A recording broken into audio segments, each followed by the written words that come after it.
Hey, it's Dr. Jaban. So tonight I want to talk about a conversation I had with a patient today. And that conversation was, you're reacting to everything out of fear. Your entire protocol, the entire thought process you have is around what could happen if things went wrong.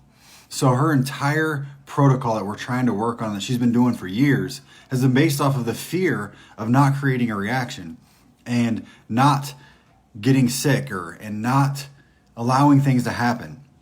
It's not based off of a strategy to get well.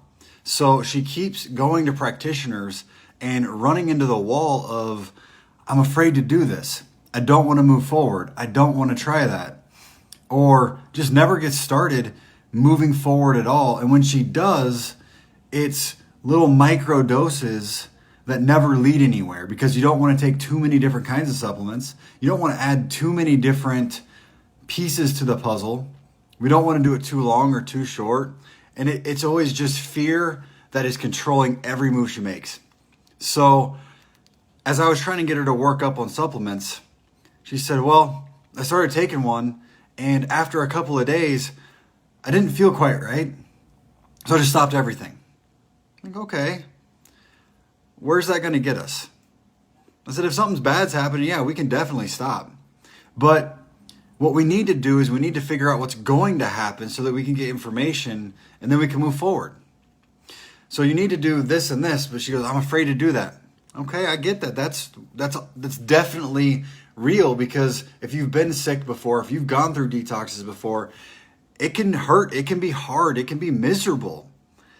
But whoever said anything great comes easy.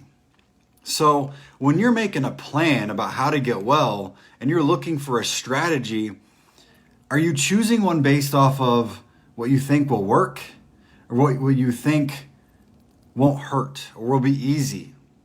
Because if you're looking for easy, healing from Lyme, healing from PANS and mold, that is not easy. It is not short. It is not lacking complexity. So every move you make, you've got to start thinking, is this the strategy that's going to get me well? Or is this the strategy that is safest, yet may not get me anywhere? So this is just a thought that I was having as I was talking to her, and we kind of talked about this. She's like, you're right. I have been reacting out of fear. I have been allowing fear to stop me from moving forward.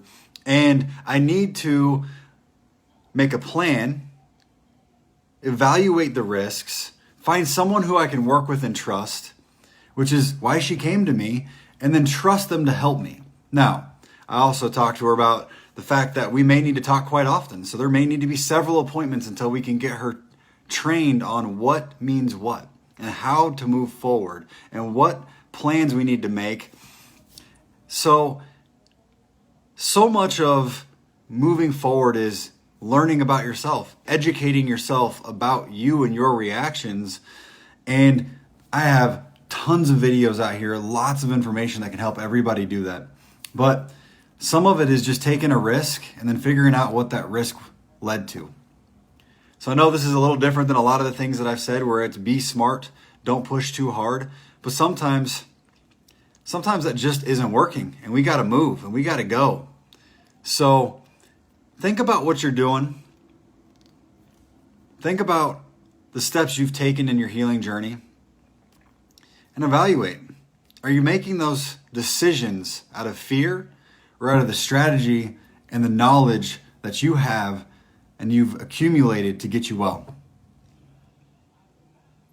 All right, if you know anybody that you think is reacting out of fear and needs to see this, invite them to my page.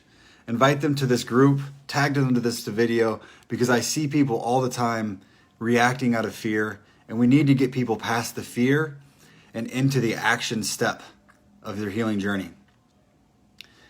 Thanks for watching, everybody.